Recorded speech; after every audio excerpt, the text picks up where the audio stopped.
Rajampet MP Mithun Reddy పర్యటనతో Chittoor జిల్లా పుంగనూరులో ఉద్రిక్తత చోటు చేసుకుంది. చిత్తూరు మాజీ ఎంపీ రెడ్డప్ప ఇంటికి మిథున్ రెడ్డి వెళ్లారు.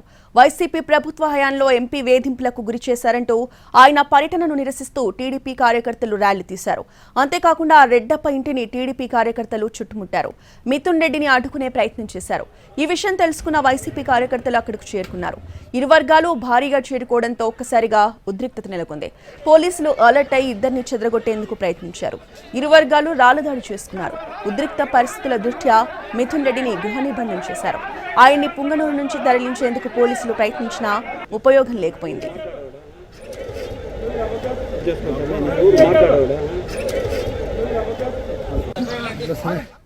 మరోవైపు రెడ్డప్ప ఇంటికొచ్చిన మిథున్ రెడ్డి వాహనాన్ని ధ్వంసం చేశారు. రాళ్ల దాడిలో పలువురి కార్యకర్తలకు గాయాలయ్యాయి. ప్రస్తుతం పుంగనూరులో టెన్షన్ వాతావరణం కొనసాగుతోంది. ఇరు వర్గాలను చెదరగొట్టేందుకు పోలీసులు టియర్ గ్యాస్ ని ప్రయోగించారు. రబ్బర్ బుల్లెట్లు కూడా కాల్చారు.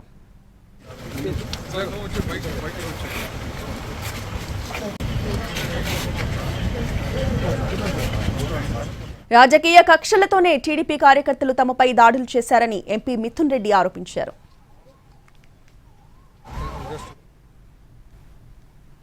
పుంగనూరు నియోజకవర్గంలో రాజకీయంగా అక్కసుపట్లాక రాజకీయ కక్షతో ప్రశాంతంగా ఉన్న పుంగనూరు నియోజకవర్గంలో కార్యకర్తల ఇల్లులు నేలమట్టం చేశారు, ఆస్తులు ధ్వంసం చేశారు, ప్రభుత్వ ఆస్తులు డ్యామేజ్ చేశారు, ఎంతమందినో గాయపరిచారు. గౌరవ పెద్దలు రెడ్డప్ప గారి ఇంటికి వస్తే ఈరోజు ఇంటిపైకి వందలాది మంది వచ్చి దాడులు చేసి ఈరోజు ఇంకా కూడా దాడులు జరుగుతున్నాయి. ఇవన్నీ కూడా చంద్రబాబు లోకేష్ ప్రోద్బలంతోనే ఇవన్నీ కూడా జరుగుతున్నాయని చెప్పి కూడా నేను తెలియజేస్తా ఉన్నాను. ఇవన్నీ కూడా ఒక పైశాచిక ఆనందం పొందేదానికే ఇవన్నీ దాడులు కూడా రాజకీయ కక్షతో చేస్తున్నారని చెప్పి కూడా నేను తెలియజేస్తా ఉన్నాను. పుంగనూరు నియోజకవర్గంలో రాజకీయంగా అక్కసుపట్లాక రాజకీయ కక్షతో ప్రశాంతంగా ఉన్న పుంగనూరు నియోజకవర్గంలో కార్యకర్తల వైసీపీ వాళ్లు కవ్వింపు చర్యలకు పాల్పడుతున్నారని మండిపడ్డారు ఏపీ హోంమంత్రి అనిత. కావాలనే టీడీపీ వాళ్లను రెచ్చగొడుతున్నారని, కూటమి ప్రభుత్వాన్ని బద్నాం చేసే ప్రయత్నం చేస్తున్నారని ఆమె ఫైర్ అయ్యారు. టీడీపీ జనసేన శ్రేణులు సంయమనం పాటించాలని, ఎవరు కూడా చట్టాన్ని చేతుల్లోకి తీసుకోవద్దన్నారు ఆమె.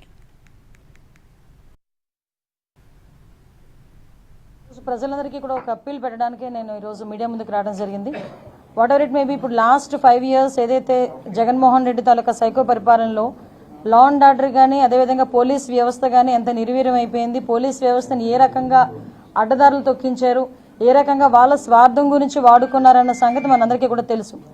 అయితే ఇప్పుడు గవర్నమెంట్ మారింది, చంద్రబాబు నాయుడు గారికి అదేవిధంగా ఎన్డీఏ కూటమికి ఈరోజు గవర్నమెంట్ అధికారం చేతిలోకి వచ్చిన తర్వాత కూడా కొన్ని శక్తులు, అరాచక శక్తులు ఏ రకంగానైనా లా అండ్ ఆర్డర్లు ఇబ్బంది పెట్టాలి, దానికి మళ్ళా కులాన్ని ఆపాదించాలి, దానికి పార్టీని ఆపాదించాలి అన్న ఉద్దేశంతో కొన్ని అల్లర్లకి దారితీసే పరిస్థితి కనిపిస్తూ ఉంది.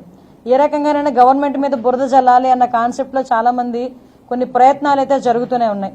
క్రిమినల్కి క్యాస్ట్ ఉండకూడదు, క్రిమినల్కి పార్టీ ఉండకూడదు. క్రిమినల్ ఈజ్ క్రిమినల్ అంతే. ఆడు ఎలాంటి ఏ పార్టీ వాడైనా అనవసరం, ఏ క్యాస్ట్ అయినా అనవసరం, ఎవరైనా అనవసరం. క్రిమినల్ అన్నవాడు ఎట్టి పరిస్థితుల్లోని కూడా తప్పించుకోవడానికి లేదు, ఎట్టి పరిస్థితులు శిక్ష పడాలి. నేను చెప్పేది ఏంటంటే వాళ్ళ కక్ష సాధింపు